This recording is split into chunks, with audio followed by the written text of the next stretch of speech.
नमस्कार पब्लिक. आज आलो होतो छत्रपती शिवाजी महाराज यांच्या चौकामध्ये. कस काय खतरनाक झेंडा आहे का नाही बघवा.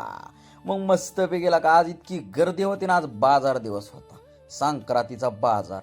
इष्टीवाल्याला तर एवढी घाई झाली होती ना भाऊला, की इतकी घाई झाली होती. कार्यकर्ता इष्टीसाठी लय जीव चालला होता पुढं काढायसाठी.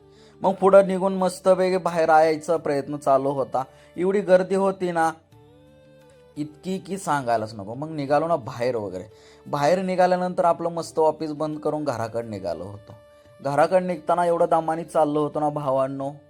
ट्रॅक्टर आहे ना, ट्रॅक्टर आणि टायल्यांच्या बॅक साईडला टायल्यांच्या बॅक साईडला आहे ना तसलं ही केलेलं आहे, रेडियम लावलेलं आहे. पण काही टायल्यांच्या बॅक साईडला रेडियम अजिबात लावलेलं नाही. बघा हे दिसतंय का. पण अप्पर डिप्पर जरी मारला ना तरी दिसत नाही मित्रांनो. कारण का जपून चालवा जरा ट्रॅक्टर चालवताना. बॅक साईडला रेडियम वगैरे लावा. करपटी फाट्यावर आलोच होतो. आल्यानंतर बघतो तर टायलीच पालती झाली होती. भावांना जरा जपून चालवत जा. खतरनाक कार्यक्रम होता.